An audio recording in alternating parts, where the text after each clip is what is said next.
अस्सलाम वालेकुम रहमतुल्लाहि व बरकातहू।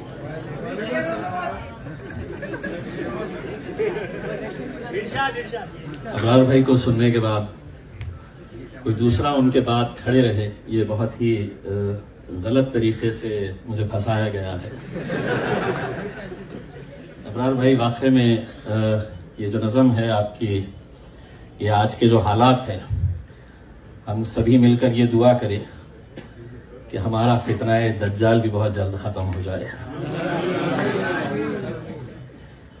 जिस हालात से हम गुजर रहे हैं, अबरार भाई ने बिल्कुल सही बात कही है। अबरार भाई मेरे लिए सिर्फ एक शायर ही नहीं है, एक बहुत अजीम शख्सियत है, मेरे भाई है, दोस्त है, और मैं उनका बहुत बड़ा फैन हूँ। यकीनन उन्होंने एक बात कही है कि हम दोनों जो काम कर रहे हैं वो मोहब्बत का काम कर रहे हैं। मैं सियासत के जरिए कर रहा हूँ और वो साहित्य के जरिए कर रहे हैं। उन्होंने कहा कि इम्तियाज जलील मुझे बिगाड़ना भी चाहते हैं करके। मैं कैसे बिगाड़ना चाहता हूँ उन्हें ये भी बताना जरूरी है, और यकीनन आप लोग मेरा साथ देंगे इन्हें बिगाड़ने में। दरअसल मैं अबरार भाई को जब से करीब से देखने लगा, उनसे बार बार मिलने लगा, इसमें कोई दो राय नहीं है कि जिस मुशायरे की निजामत अबरार काशिफ साहब करते हैं उसकी कामयाबी 200% की गारंटी देती है। तो जब से मैं अबरार भाई के करीब आया, मैं आज तकरीबन 2 साल पहले, अबरार भाई 2019 में मैंने 2019 में मैंने अबरार भाई को यह कहा था, अबरार भाई चलिए सियासत के मैदान में उतरा जाएगा। और मैं लगातार जब भी उनसे मिलता हूं उन्हें ये बार बार ये दावत देता हूं, अबरार भाई अगर पार्लियामेंट के अंदर मुझे खड़े रहना और जिन जिन मुद्दों के ऊपर बोलना तो मुझे तकरीर करना पड़ता है, वो लोगों को समझ में आ जाती मैं जो बोल रहा हूं। अगर आप खड़े रहे और ये नज़म पढ़ दे तो दज्जाल को समझने के लिए कम से कम 8 दिन लग जाएंगे कि क्या कहा है।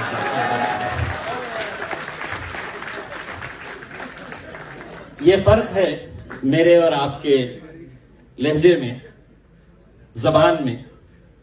मैं तो बैठे बैठे अबरार भाई को जब सुन रहा था, मैं ये सोच रहा था कि काश मैं भी उर्दू पढ़ लिया होता, सीख लिया होता, तो शायद मैं भी शायर बनने की कोशिश करता, ये सियासत के दलदल में नहीं आकर गिरता। इसलिए नहीं कि मुझे उर्दू मैंने ना स्कूल में सीखी है ना कॉलेज में।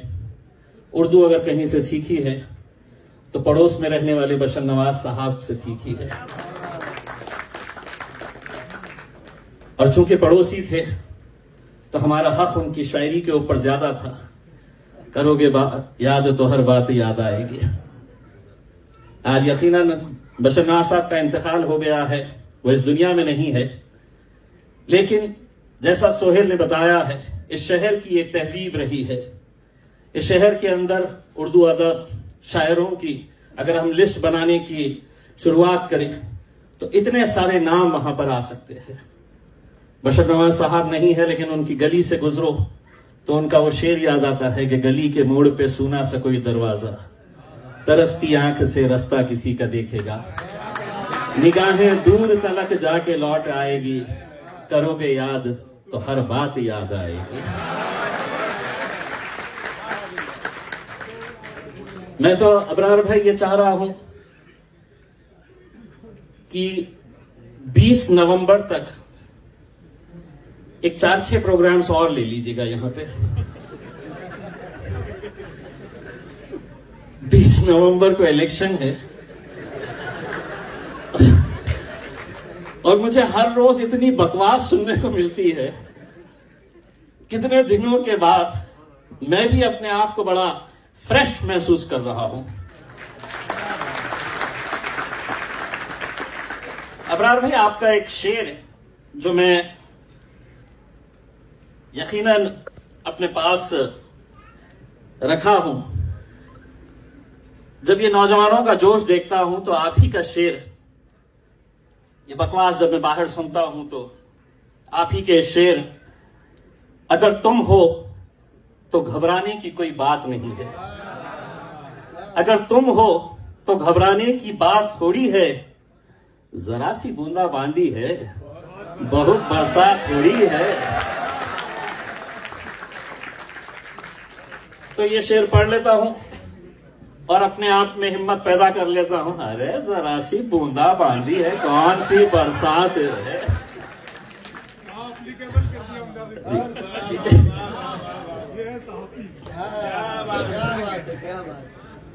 तो मैं अबरार भाई को बहुत बहुत मुबारकबाद पेश करता हूं।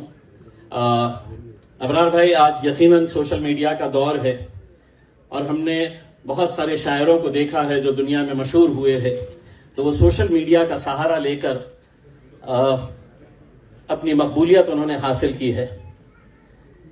ये आपके टैलेंट का नतीजा है कि बगैर सोशल मीडिया के ऊपर आए हुए आज सारी दुनिया अबरार काशिफ का नाम जानती है, आपके कलमात को जानती है। ये आपका हुनर है, ये टैलेंट है। और अबरार भाई, सही मानों में अगर देखा जाए तो जब आप बोलते हैं तो ऐसा लगता है कि आप बोलते ही जाए, रुके ना। लेकिन आज आपने इस शहर को चुना अपने इस YouTube को, आपके सोशल मीडिया को लॉन्च करने के लिए। मैं औरंगाबाद की अदब और तहजीब से ताल्लुक रखने वाली आवाम की तरफ से आपका तहे दिल से शुक्रिया अदा करता हूं।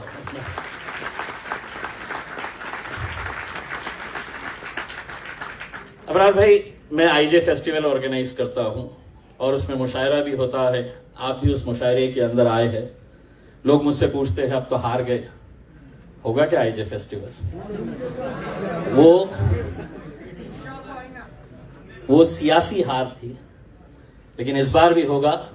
और आज अपने औरंगाबाद की आवाम की तरफ से मैं आपको अभी से ही दावत दे रहा हूं, आपको आना है और इस निज़म को जरूर सुनाना है हमें। आपने इतने से वक्त के अंदर सारी दुनिया के अंदर जो आज के माहौल है, उस माहौल को जिस खूबसूरती से आपने पेश किया है, अबरार भाई, मेरी सिर्फ आपसे इतनी इल्तिजा है कि मैं तो कुछ नहीं कर सकता था इसलिए सियासत में आ गया। आप तो दिन में सियासत करके रात में मुशायरा भी कर सकते हैं, इसमें कोई रुकावट नहीं है। 29 तारीख तक फॉर्म भरने की डेट है। आप लोग सब अमरावती से आए हैं। अबरार काशिफ साहब के ताल्लुक से मैं असद साहब को बार बार कहता हूं, साहब एक बंदे के पीछे पड़ा हुआ हूं मैं, अगर उन्होंने हाँ बोल दिए तो हमको 50 जीत के आने की जरूरत नहीं है, 2-5 ही रहेंगे तो अल्हम्दुलिल्लाह काफी रहेंगे वहां। मैं अमरावती, अकोला और अबरार भाई के साथ जितने भी लोग आए हैं, आप मुझे फोन कर देना। समृद्धि मार्ग की वजह से अमरावती 3 घंटे का सफर हो गया है। 3.25 घंटे के अंदर एबी फॉर्म आपके हाथ में रहेगा इंशाअल्लाह। जोरदार तालियों से आप है तो अबरार भाई के लिए। और मैं इसलिए अबरार भाई, मैं बहुत सारे शायरों को जानता हूं, मैं बहुत सारे लोगों को जानता हूं, लेकिन ऐसा नहीं है। आज अगर आप मेरे पास देखेंगे तो सुबह से लेके रात तक, देर रात तक हमें टिकट चाहिए। भावी आमदारों की कमी नहीं है। मेरी पार्टी में तो भरमार है, यहां पे ढूंढे तो यहां से निकल रहे हैं, यहां से निकल रहे हैं। लेकिन शायद मैं आपको पूरी जिम्मेदारी और पूरी यकीन के साथ कह रहा हूं, अबरार भाई एक अकेले आप ऐसे वाहिद शख्स हैं जिसके पीछे इम्तियाज जलील और असदुद्दीन अवैसी साहब पड़े हैं कि अबरार भाई आइए सियासत के मैदान में। आप लोगों का बहुत बहुत तहे दिल से शुक्रिया अदा करता हूं। Thank you very much.